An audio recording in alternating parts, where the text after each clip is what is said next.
tal, mis queridos amigos, hermanos? ¿Cómo se encuentran? Los saludamos desde la página de Café Teología.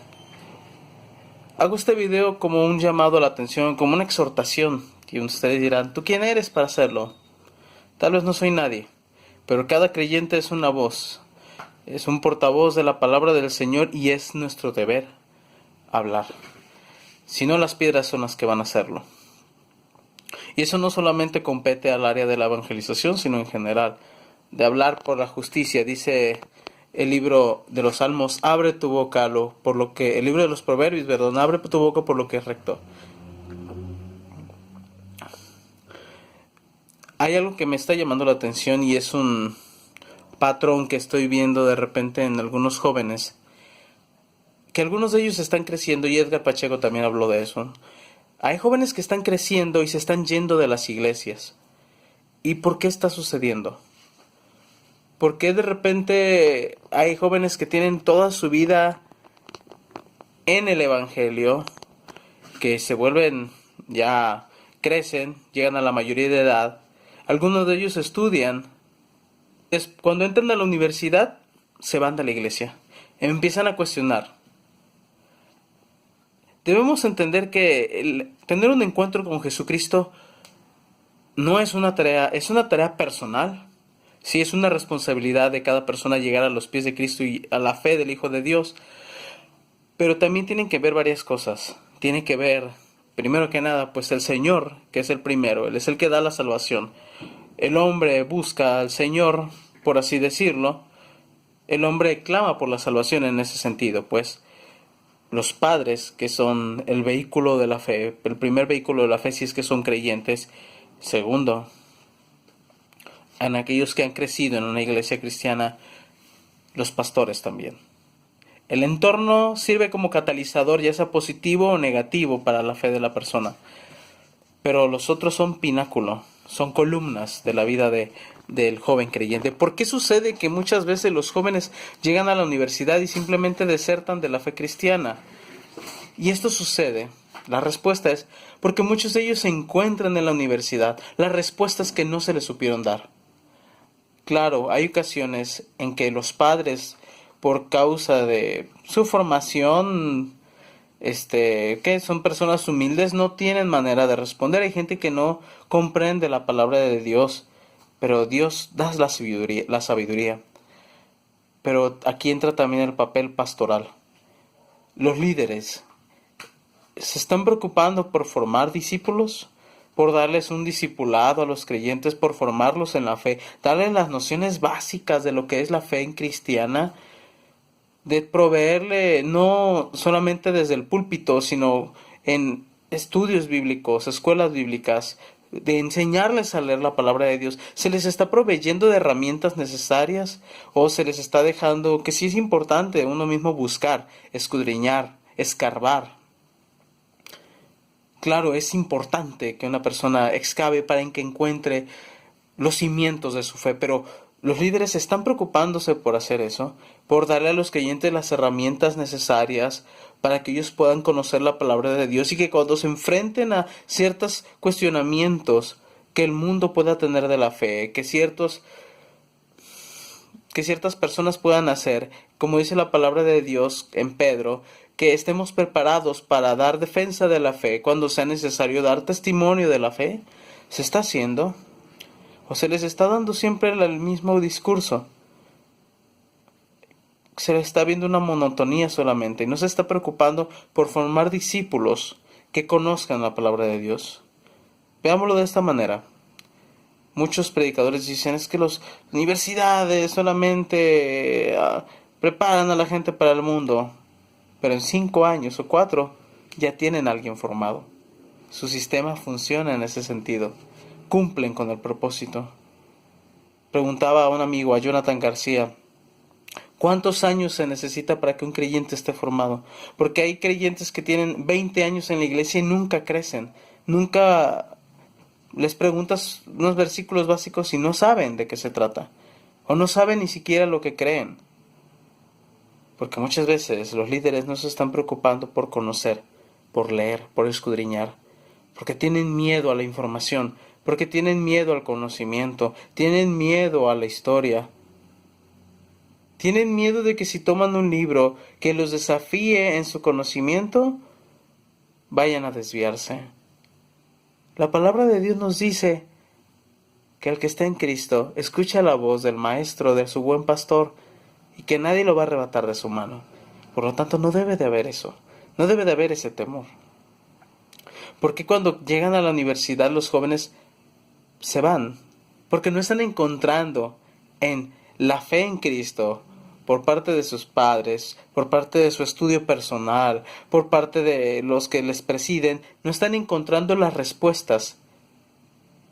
Lo único que se les está dando son una lista de normas, una lista de qué debemos hacer y qué no se debe. Y el cristianismo no se trata de un conjunto de reglas, de lo que se debe y de lo que no se debe de hacer. El cristianismo es la expresión de la fe que se ha puesto en Cristo para salvación, y esto a través de la predicación del Evangelio que trae liberación de los pecados y de la ira venidera, y que también da entrada al reino de Dios. ¿Cuántas personas, y esto no lo tomen del lado negativo, sino para reflexionar, cuántas personas tienen 10 años en Cristo o en una iglesia y les preguntas qué es el Evangelio y no saben responderlo? Debemos estar preparados todos y sobre todo los líderes, porque si están viendo que todos los jóvenes están yéndose de sus iglesias, no pueden darse la delicadeza de decir es que ellos no fueron salvos, es que ellos tienen la culpa, la salvación es personal, es que los padres tienen la culpa, sí, los padres tienen mucho que ver, pero también no se puede exonerar a sí mismo si no se están teniendo una preparación correcta. Verán, la esencia del Evangelio siempre ha sido la misma, el mensaje siempre ha sido el mismo, la forma del mensaje es lo que ha cambiado.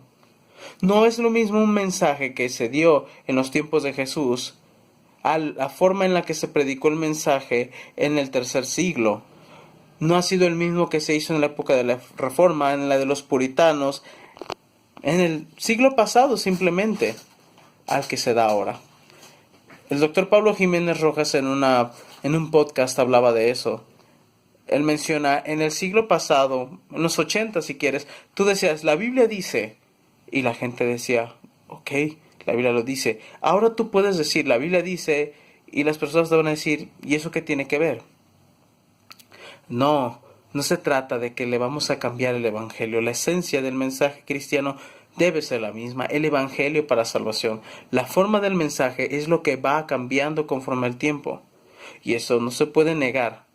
El que lo niegue es porque nunca ha leído de historia.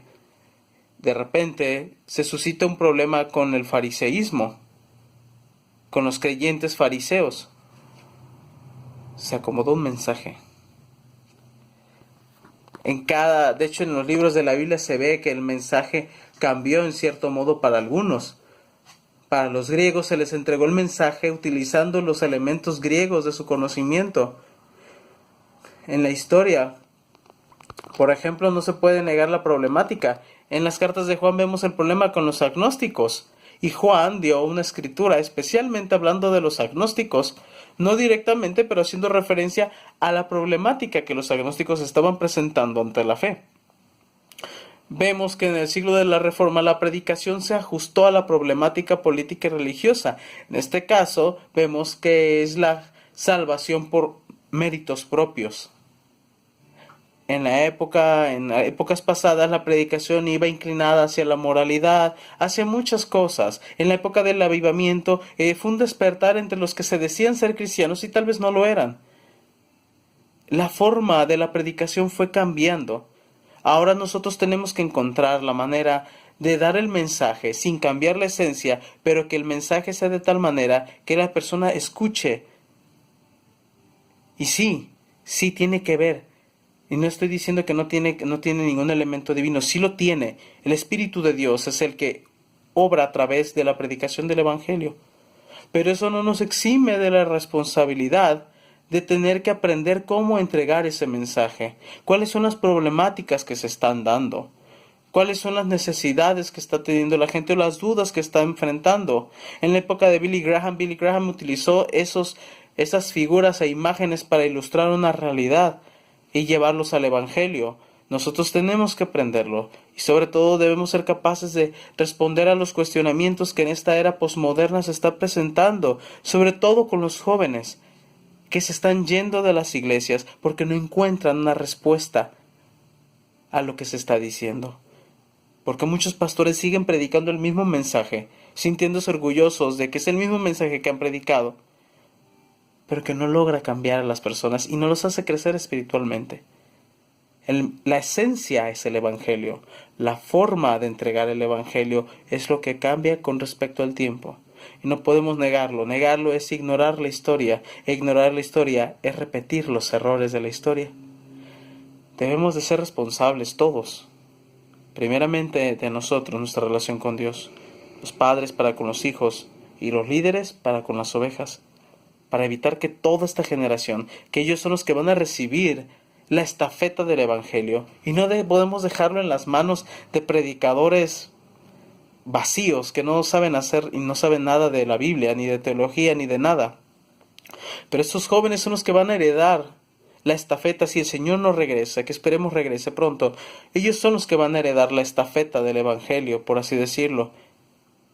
¿Y qué es lo que van a tener ellos? ¿Qué mensaje van a tener ellos? ¿Van a saber cómo responder? ¿O van a tener simplemente un montón de reglas y de prohibiciones? Y esa es la imagen que van a tener del cristianismo. Así que preocupémonos todos, los que están como líderes y maestros, en enseñar correctamente, de informarnos y de formar. Que el Señor los bendiga y que la gracia de Dios esté con ustedes. Hasta la próxima.